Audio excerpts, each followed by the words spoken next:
Three guys chilling on a podcast. Just to sing because it's cool. Yeah. Good morning, good afternoon, or good evening to whoever and wherever you are. My name is Harry Barr. This is the 27th podcast, and as always, I'm joined by the wonderful Ben Butler and Joscel Manarambona. Guys, how are you? Good morning, Hello. Harry. Good morning, Joscel. How are we doing this week? Yeah, pretty good. Yeah, the weather has been lovely.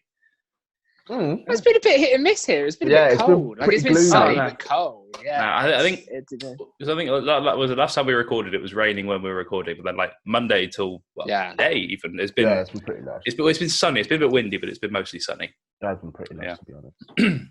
Anyway, anyone got any big news from this week at all?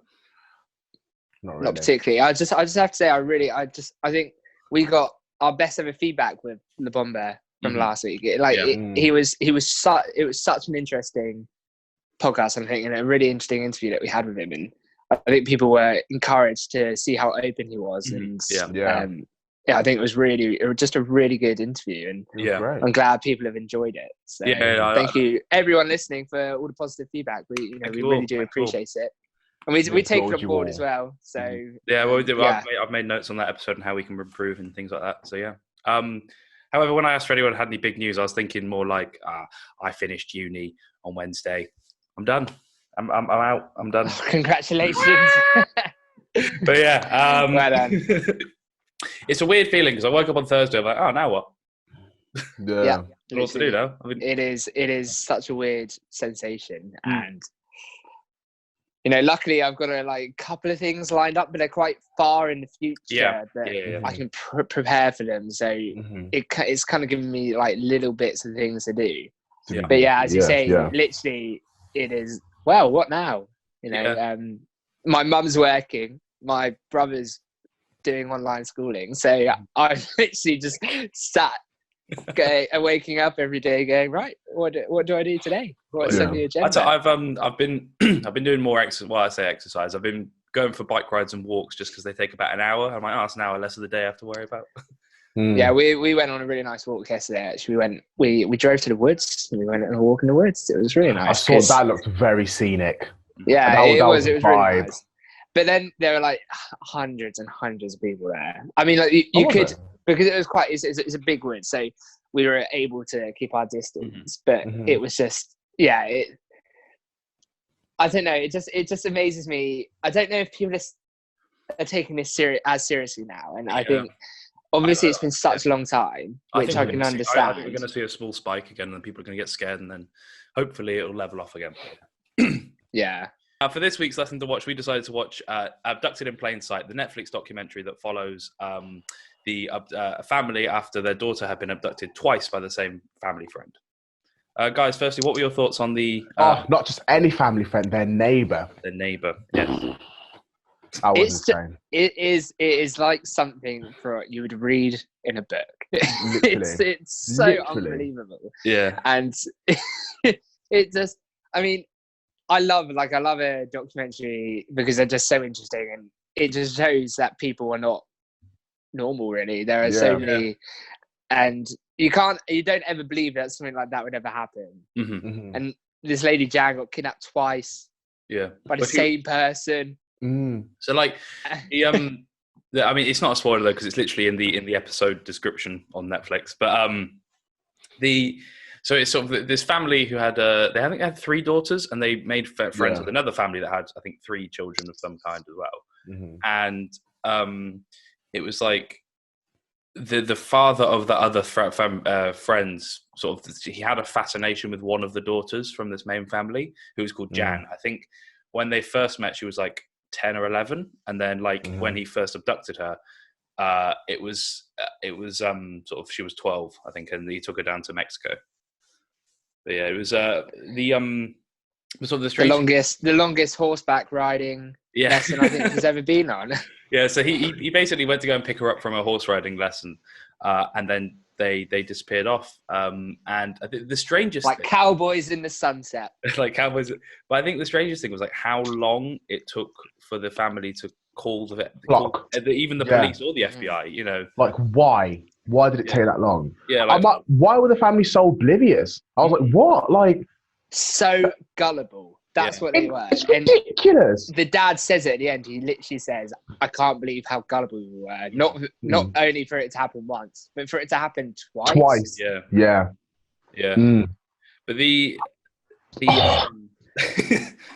way he did the family dirty. First of all, right, he got with his wife. Not spoiler alert. And the dad.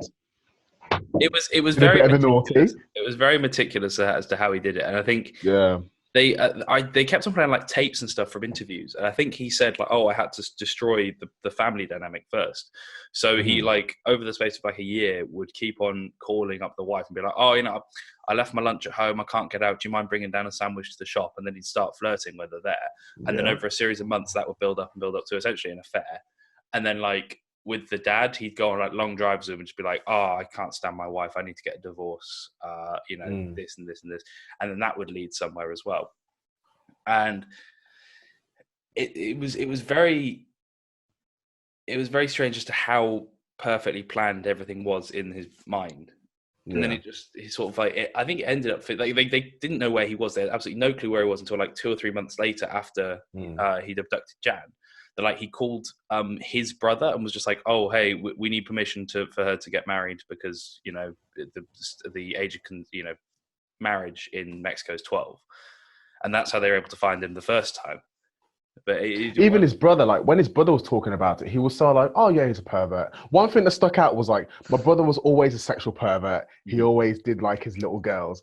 He said that so nonchalant. I was like, "Wow, like, Jesus."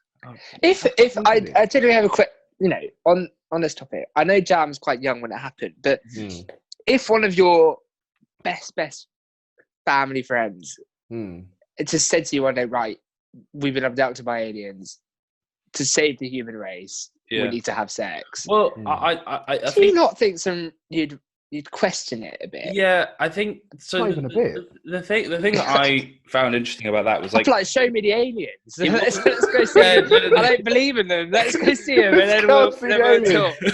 Well, essentially, he didn't tell her that they'd been abducted by aliens.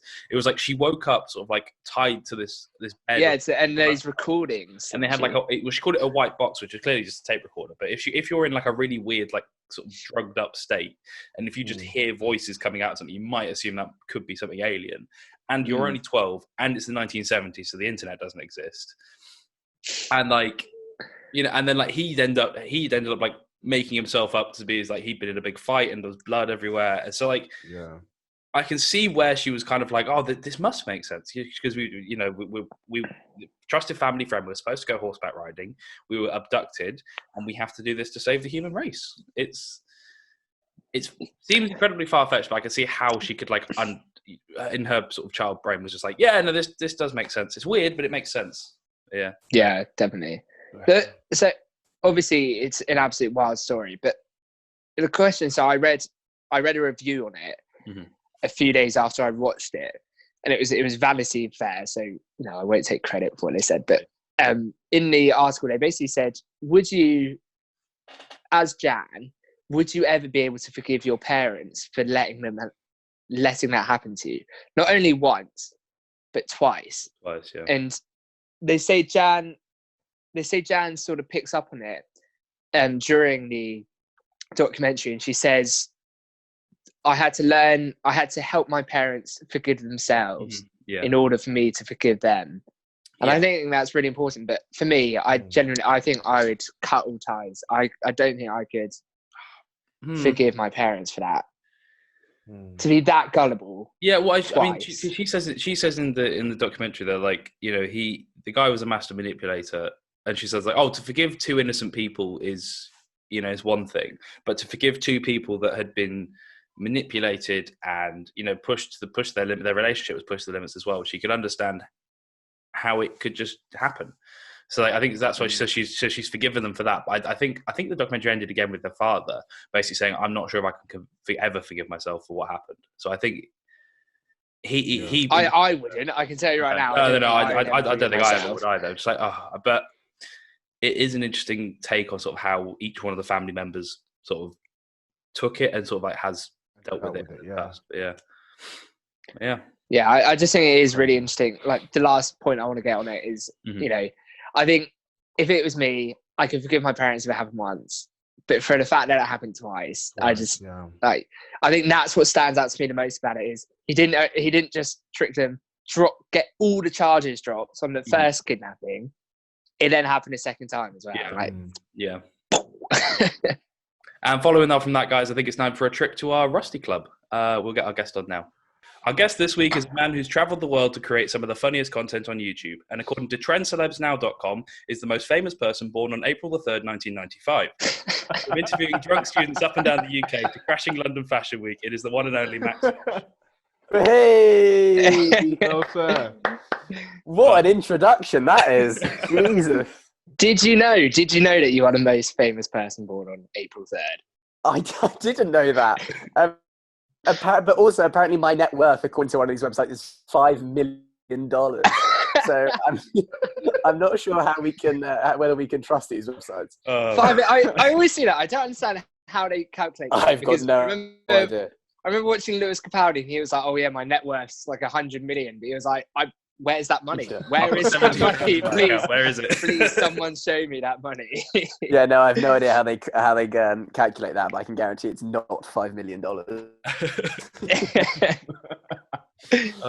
So you first started on Facebook with StreetSmart, and that gained, quite a large popularity. I think some of your videos had over 1 million views on some of them, didn't they? And they were obviously quite short. So how much did you end up cutting from a night out? Like, how much did you actually spend when you were going out? So when I first started, I had no idea what I was doing. I mean, I started StreetSmart with the idea it was Freshers Week, and I thought, right, I'll make 5 videos in 5 days over the 5 nights of Freshers Week. And so I didn't know how to edit. I didn't know what I was looking for. I didn't know what the style was going to be. I just knew I probably could do some jokes or interview students on nights out. And so when I first started, I think the first length of filming a video time was probably about 2.5 hours, which I then cut down to 3 minutes. And over time and over doing more and more videos, I have got to understand, I know in my head when I'm filming the video, whether I've got a video. So the shortest, so like it depends how good the interviewees are. And so I think the shortest amount of video I've ever got for a 3 or 4 minute video is about half an hour. But that was when I was really rushing, and I needed to get it done as quick as possible, because of the weather or there was just a lack of people. So on average, I would say there's about 70-80 minutes worth of footage, and it's get condensed down into 3 or 4 minutes. Yeah. So that's a lot. Yeah, I think we cut like maybe 20 seconds out of each one of just me like messing up an interview. Literally. But yeah, so you've had several episodes like where you'd return to certain unis. So like, did you have like a favorite or least favorite to go to? Like, what students were the best to sort of talk to, and which ones were the worst? I don't think there was like a best or worst. I mean, I loved Newcastle because of Newcastle's nightlife. It was always really easy to interview people because there was always people who were out and about. Yeah. Because there's such a small concentration of clubs in a small area, the students are always walking from one club to the other, so they're always keen to chat, or there's people to chat to, rather than when I went to Warwick University, there's one club. So you had the option of getting them once when they were getting into the club, and that was it. Otherwise, you lost them. Yeah. So I would say Newcastle was probably my favourite because I knew the area. I knew I was going to get content. I don't think I had a worse. There were a few places where people were quite rude, but I mean, you're always going to get that. One thing I will say is that university stereotypes are 100% accurate. They do exist, and they exist for a reason. So you go to Exeter, you've got kind of the posh farmer kind of vibe. Everyone's quite nice, but they are inherently very posh. And then you've got Bristol, where everybody is posh, but they're trying to be grungy as hell. They wear the same thing. And so there really is like a stereotype when it comes to each university, which I was really interested to see.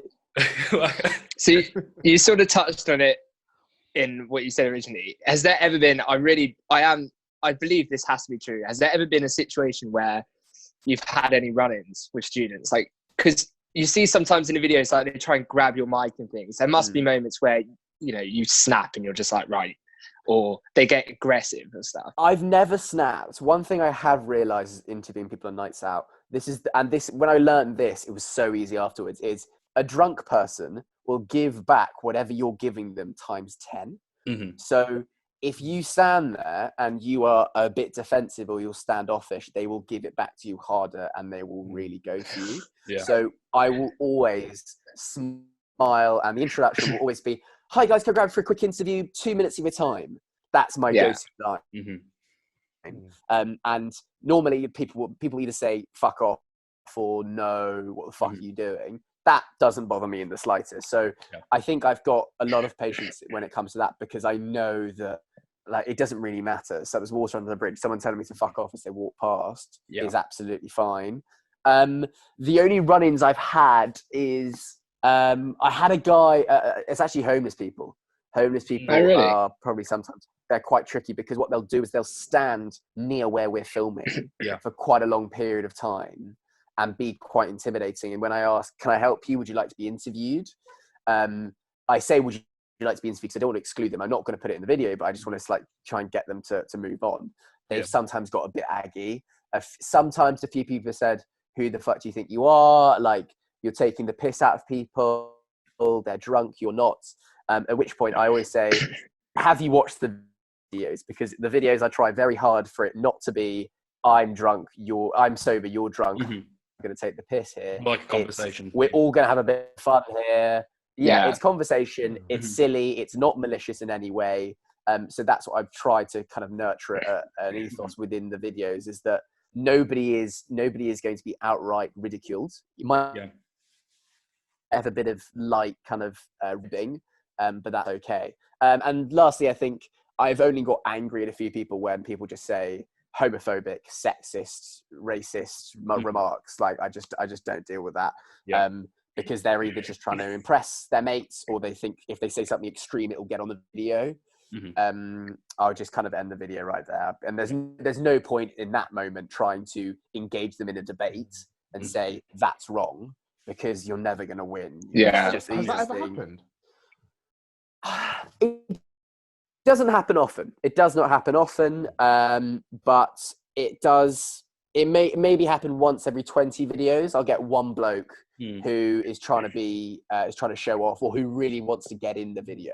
I think that's what it is, isn't it? It's people just trying to take advantage. Yeah, they've watched the videos before, and they've realised that, I need to say something ridiculous to be part of this video, which is just not the case.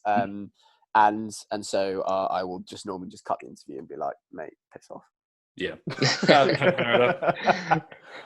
So I guess I piggyback on from that. Like, you've got those sort of extreme thing, people saying extreme stuff to get into the video. Have you genuinely had an answer that's like really impressed you, of like sort of having someone like completely hammered, just listing off like some countries? I will. In one of the most recent Posh videos I did, which is when I go to this club in London on kind of near New Year's Eve and talk about the new year with Posh people. I asked, what is the scandal of 2020 going to be? Yeah. And this kid was like, "Give me a topic, in which field?"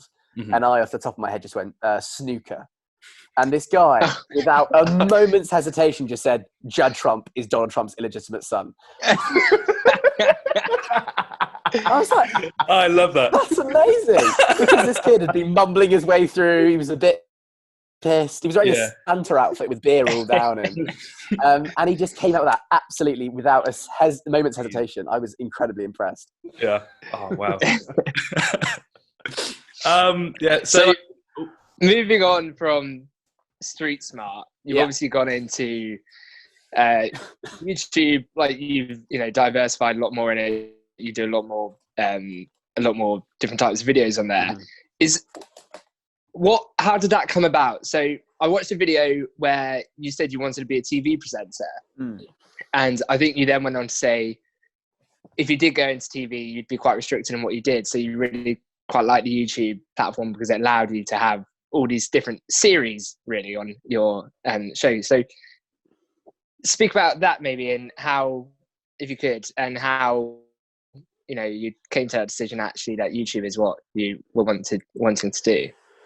So I mean, that's a big question, but I'll kind of start with why I kind of moved away from StreetSmart. So I realized that I was coming to the end of my university career, and I was still making StreetSmart and hadn't made anything else. And I know that on this platform, for you to survive, you've constantly got to be changing your content, because as soon as you get comfortable with making a certain thing that gets views, even if it gets lots of views, then you're yesterday's man. You're very, very quickly going to be forgotten about, and you'll only be known as the guy who, in my case, interviewed drunk students. So that's when I came up with Unconventional, which was hopefully a longer form series that I could put more of a narrative behind, because StreetSmart is, there's no story behind a StreetSmart video. It's a compilation of the funny jokes, basically. But with Unconventional, I wanted to test myself that was something slightly longer format that I could show to TV execs if I ever got the chance. Now, to go on to the TV versus YouTube point, I think that, YouTube is amazing in the sense that you can reach far more people than TV does, and you are purely the only person who gets involved. Now, I've had friends of mine who've got TV series off the back of being YouTube personalities, and they've hated the experience because they have suddenly been put in a studio with the director, a producer, runners, and they need to perform on camera there and then, straight away. It's very inauthentic. They don't have any say over the edit. They don't have any say over the ideas. And that can be very restricting coming from a platform like YouTube, where you can wake up, make a video and post it that evening without having to run it by anybody. Now, I'm a bit conflicted, because I think that my style of presenting or comedy isn't necessarily applicable just to YouTube. I think that I probably would suit better being a broadcaster on TV, because I'm I don't see myself as a traditional YouTube. I don't fit the mold of a YouTube. I'm quite old in the state of like YouTubers, and I don't do commentary videos, or I'm making stuff that I feel could be on both TV or YouTube. But then I had a meeting with a TV producer who worked on Shipwrecked, the E4 show Shipwrecked. And he was talking to me about what their numbers were like in their recent series. And he had had a video. He had an episode that gone out the night before, and it's the peak viewership on that show was 250,000 viewers. Now, this is a show that is on E4 in which they send 10 people to a deserted island. They rig an island. There's crew. There's production. It's a big fucking production. And they probably do one series a year, maybe runs for 20 episodes. If they're getting 250,000 viewers per episode, that's 5 million views over the course of a series, which runs for 1 year. Now, last year, I think got 9 or 10 million views from videos. So from a purely quantitative, like TV point of view, the amount of money, the cost involved of that for the payoff, your return on your investment is only 5 million views for that amount of investment. It seems like a no-brainer for TV companies to put a little bit of money into YouTubers and to say, okay, here you go, go and make something. And so hopefully, especially with quarantine now, I think we're going to see a lot more of that, of production companies giving YouTubers a bit more freedom. Unfortunately, in the UK, YouTubers are slightly looked down upon, not like they are in the States. In the States, they're really embraced as kind of part of the popular culture and part of entertainment. But in the UK, I think if you speak to someone as like, who's KSI, they will say, oh, he's that guy that plays video games. And so the UK YouTube scene, I don't think is taken as seriously or is seen as big a mainstream celebrities as the US. As in the States, that's true. That's a good point. Yeah, I think so. I'm just sort of thinking back on that. I think the only 2 times I've seen YouTubers on TV in the last year or so has been, I think, was it KSI doing a Red Nose Day performance of one of his songs. Yeah. And I think Zach and Jay did a Channel 4 show. I can't remember. Yeah, Pants on Fire. Yeah, Pants on Fire. Yeah. That's like the only 2 things I've really seen UK YouTubers go on TV for recently. That's really interesting. Watching one of your videos, you went and spoke to like the elderly about life, really. Yeah. So obviously, I think they obviously don't really understand YouTube as much. Were they when you went and spoke to them, were they quite? Oh, what do you like? Were they looking down on you?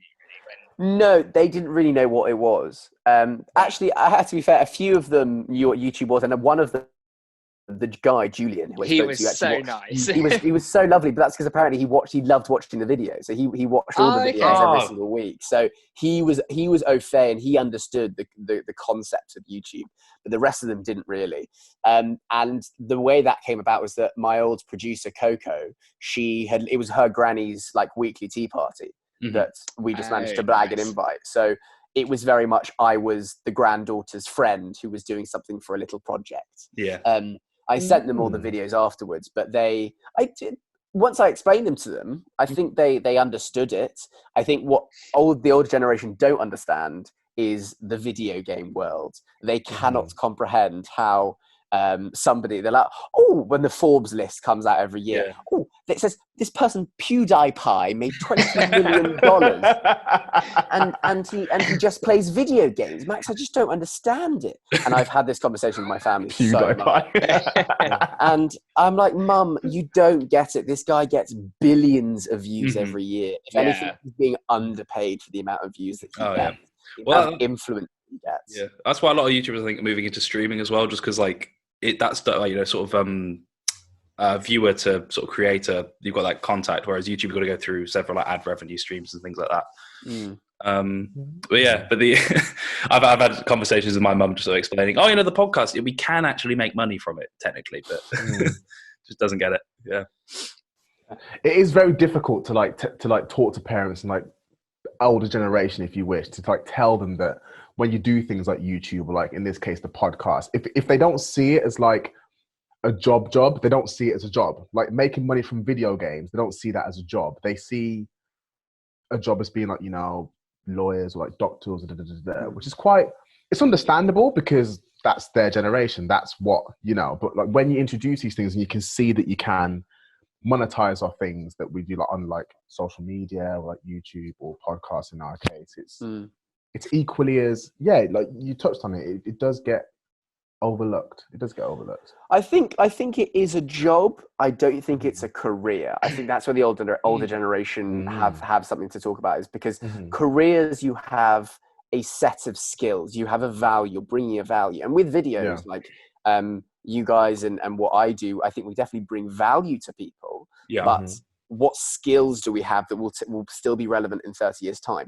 I don't know. That's a good point. And that's why I'm slightly using my platform now to hone other skills that I can take long term. I think you've got to look long term with all of this. So video editing, that's a skill. Production is a skill. Kind of making a narrative in a story, telling a story is a skill.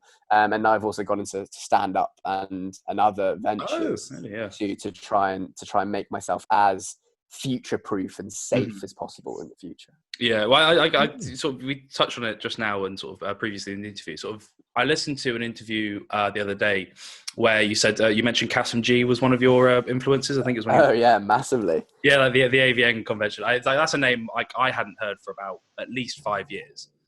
Nobody has. It's just, but it's sort of, when I heard it, I was like, oh God, I remember him. I remember all of his videos. And I ended up doing a little binge afterwards. But sort of like, I think it shows that yourself and like other creators sort of our age, maybe a little bit older, sort of the first stars that grew up like watching YouTube. And like, so like, what's your overall view on the platform now and sort of like going forward into the future, like from seeing it from a consumer and creator sort of point of view? I think it's an amazing platform. I mean, it's quite easy for me to say when it is my job.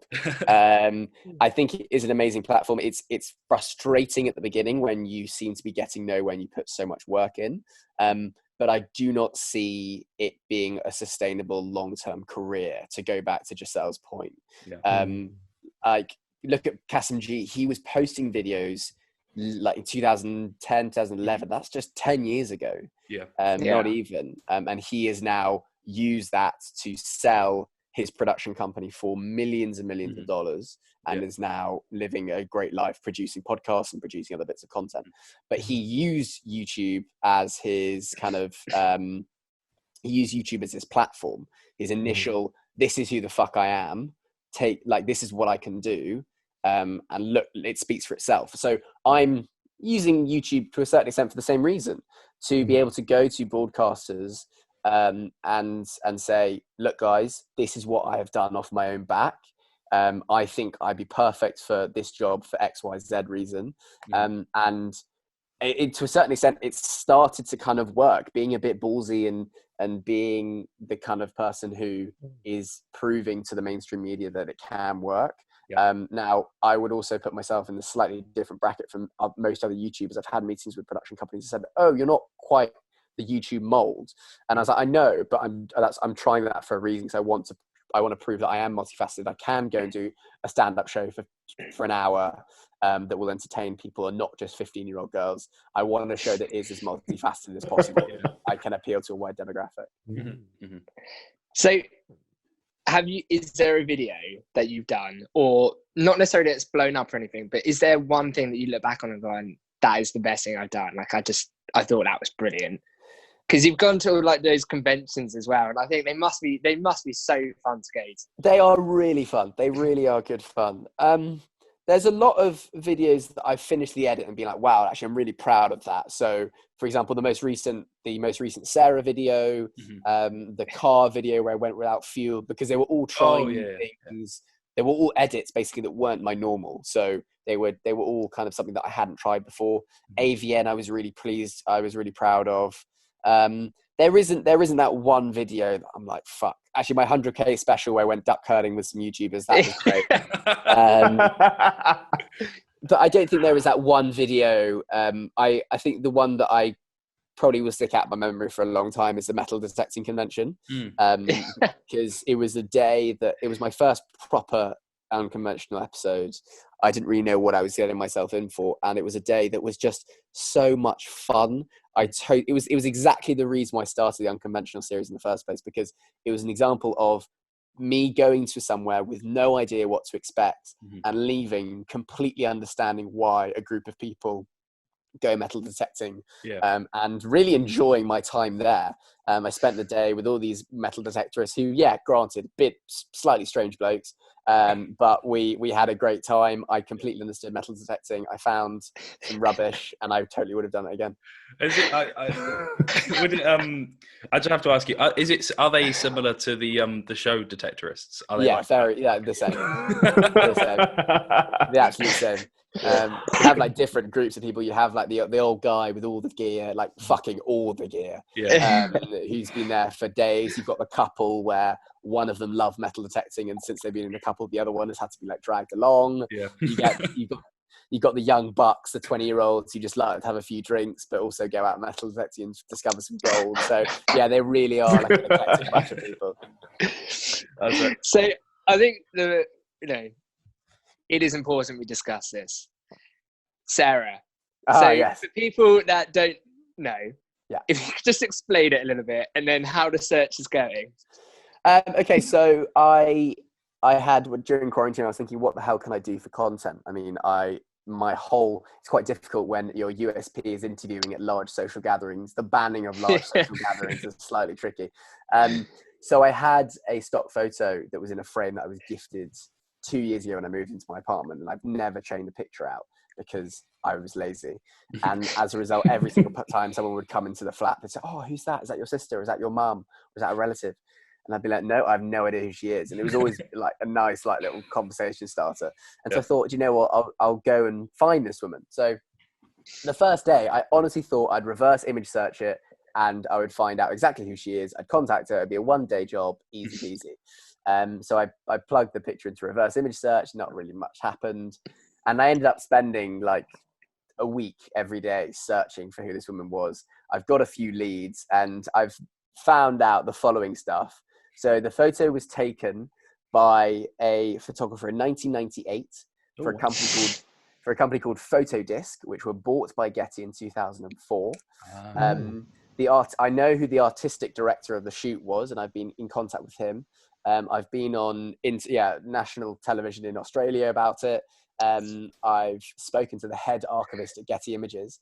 Now, all these people, the head archivist at Getty Images and the artistic director, both know who the photographer is. Now, the photographer is called Sydney Schaffer. It's an alias because apparently stock photography isn't that well regarded. So Sydney Schaffer is an alias, and the artistic director knows who the photographer is and knows who the model is, but they are not willing to tell me because they think I'm mad. Yeah. Which I very well might be.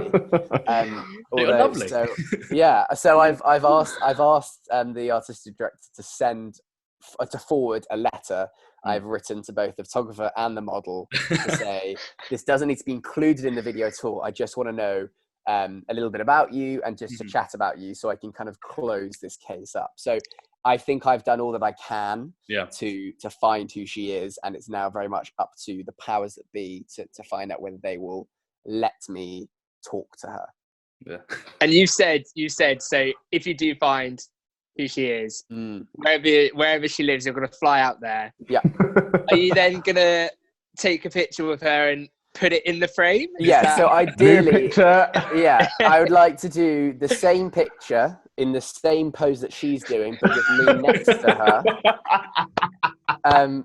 And then put it in the frame and keep it in the flat. Now, gold. This is if she agrees to all of this. If she agrees, I mean, I'm pretty sure she lives in Cape Town, South Africa. So it's going to be quite a long flight to go down. I'm not scared to do this kind of stuff. I flew all the way to Vegas on it for a video that I knew was going to instantly be demonetized. So I've done it before, and I'll do it again. Very nice. This has been an incredible chat just to get an insight into the world of your crazy life. But one thing before you can become a member of the Rusty Club is you have to answer a very important question, and that is, what is your favorite ABBA song? Oh, that's such a good question.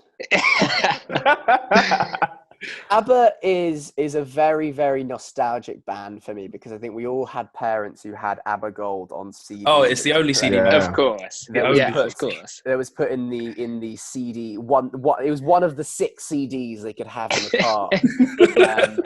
And for my family, it was CD number 4. And I think it's the first track. Or no, the track that sticks in my mind that got them to 12 points at Eurovision, it has to be Waterloo. Waterloo, yeah. Waterloo. Great answer. I think that's a firm favourite by a lot there. Yeah. Of course. Thank you very much again for coming on, Max. Thank you so much. What Instagram, YouTube? You can plug it here. Don't cut it. That's my thing. My Instagram is max.fosh. My YouTube is Max Fosh. And I've got all sorts of nonsense on that channel. And hopefully, if you subscribe, you'll see the return of Maximus Bucharest. Who should he should be back next week. Oh, great. Thank you so much, Max. Thank you very much, Max. Guys, no problem. Thanks. Another massive thank you to Max Fosh for that interview. Honestly, one of the nicest guys I think we've ever spoken to on the podcast. Yeah, his quick wit is just so good, and he's just such a funny guy. And if you have never checked out his videos, please go support him. We know he puts a lot of time and effort into them, and they are genuinely funny. Mm-hmm. There's no charade or anything. He is a genuinely funny guy. Yeah. So, So guy, anything in the news you've seen this week that you think, that's quite nice to see? Football is back. It's back on. In Germany, there was live Bundesliga football this weekend. At the weekend, Bundesliga's nice to watch, but it was obviously a really weird sensation because there were no fans. Obviously, all the players, even on the substitutes bench, were like spread out. So they were sort of spread along the edge of the pitch. Oh, right. And then someone scored this amazing goal for Dortmund. And the players, they all did like social distance celebrations as well. I bet they've been working on them. I understand it all, but surely as they're all part of the team that they've been tested before coming back and things, or have shown no signs. Yeah, so, I think you've got to think about it. Sort of, they're going to be on TV, especially internationally, when it's the only sport. Well, not the only sport, but it's a sport that's on. I think they have to show the social distancing. You still need to do. But if a player gets tackled, they're going to touch. So it's true. not like they're not going to touch other players. But it was great to see it back, and I think it was interesting in Germany. I think there was a bit of controversy over it because apparently the line's gone up again, so they're worried that it's going to have to stop again. Due to an outbreak. So, I think it must be weird sort of watching that as well, because I remember the only other time I've seen like an empty sports stadium for a football game was, I think it was like England versus, I want to say Croatia or Croatia. In like that Euro like Nations League. The Nations League, and I was like, and Croatia got banned from having fans because the fans were racist or something, which is obviously understandable. But it was weird because you could hear the players on the pitch. Like we were sat there. Pass. So remember we watched it together, and they did the national anthem. They did like everything like you would normally do in an international game. But then like the camera panned round, you just saw like their families going like, "Woo, yeah!"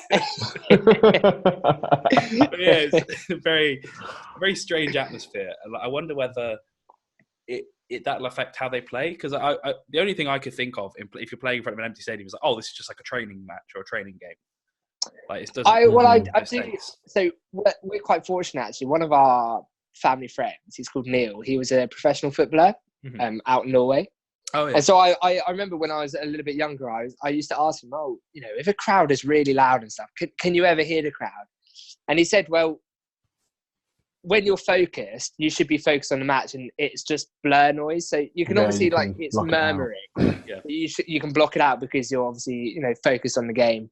But he said, there are times. I think actually what he was saying was when it's a packed crowd, it's a lot easier to remain focused and not hear when there is like a relatively smaller crowd. A wall of noise. So I reckon, and I reckon actually it might be a little bit harder. And without encouragement, if you're the home team, like a lot of people would say home advantage is so important because you have your fans behind you. Yeah. And so it'll be interesting to see how I think the betting companies are going to struggle a bit to work out who's favourites, because home advantage does make a. No, it's just like they have to travel a little bit further to get there. Yeah. I think So guys, other than sport, has anything been happening in your week? Sort of having all finished uni now. No, nothing. Well, it has for me. It has for myself and Harry. Joscel, unfortunately, doesn't have a gaming console. Nope. But myself and Harry, we've started a farm, and we are playing Farming Simulator with some of our other friends, and it is so hard. And last night, so we said this before, we recorded on a Sunday. We all played it. Myself and Harry probably played it for about 8 hours on the Saturday. And I was getting so stressed last night. I was so stressed that it just wasn't going right, and it's just such a slow process. And I really had to calm myself down afterwards, just relax in my bed and just take a moment to bring it all in, because it was such a stressful couple of hours. We're trying to, but for some context, we're trying to harvest the field, and it's just a nightmare. No. So like the game. Word! You have like your own farm, or like your own funds, and you do contracted work for other people. So with our own farm, we've got a small shed, we've got a small field that's doing sugar beet.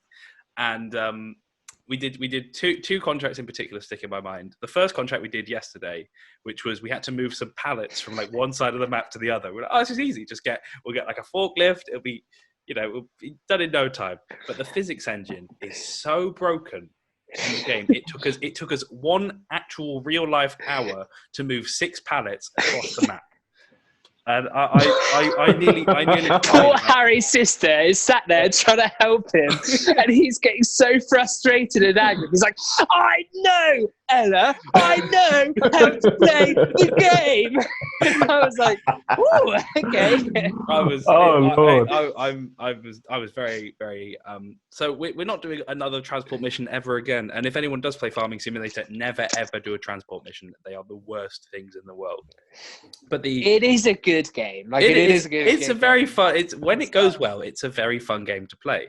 But we decided to also, I think it must have been about 9 o'clock last night, we accepted a £27,000 contract to harvest a sugar beet farm. We're like, oh, cool, this will be easy. We've got sugar beet at home. Big contract. Easy peasy. Yeah. It might take a little while, but we had to transport this huge combine harvester, and it took us about half an hour to figure out how to get the cutter on the front of the harvester. which, by the way, we had the wrong way around the entire time. So, Wow. and then we had a giant lorry that was transporting stuff. And because there were 3 of us playing, I was like, oh, I'll jump in the tractor and I'll take a little trailer across as well, help dig away at it. So I did my little tractor, my trailer first, drove all the way across the map. I basically just beelined it through several fields, which is a bit naughty, but, got there quicker. And then I tipped it off, and my little trailer wasn't even 1% of the mission completed. So it's going to take us a long time. It's going to take a long time. We were playing with our friend Ben. Ben, shout out to you, because I know you listen to the podcast. And he was driving the lorry along, just about to get to the grain mill where we had to drop it all off, and a train came along and hit the lorry into the air, and it then got tangled in the power lines, so the trailer and the lorry was just flung in the air and it couldn't come down. You couldn't. I was so angry and stressed. And it was meant to be funny, and it was funny, but I couldn't control, So you need patience to play this. So game. we haven't finished the contract yet. We're probably gonna have another go at it later. But yeah, I have a newfound respect for farmers. I don't know how they do their job. Shout out to my dad, who's a farmer. It's a lot harder than it looks. But yeah, moving on to next week, guys. We don't have a guest scheduled as such as of yet, but I think we might have another episode of Learning with Lamo. Yep. I know. We're going to do another Q&A as well. So if you go to all of our Instagrams, probably on Saturday, next Saturday. So when you listen to this on Wednesday, the Saturday coming up, we'll probably all have a poll up on our Instagrams asking for some questions, and we'll have it on the podcast Instagram as well. And last time they were great. The questions were really good, and we probably could have done about half an hour on them. We had a lot, and it was really interesting. Yeah, and it's nice for you guys, I think, to get a bit more of an insight into our lives as well. So absolutely, please send them in. Absolutely. Yeah, we look forward to doing it. So once again, guys, this concludes this week's episode. Thank you very much for listening. We love doing it. We know that we appreciate feedback as well. So please rate, give us. If you didn't like it, let us know. We can see what we can change. But thank you very much. Please comment. Thank you, guys. We'll see you next week. Thank you very much. Till next week. Bye. Bye.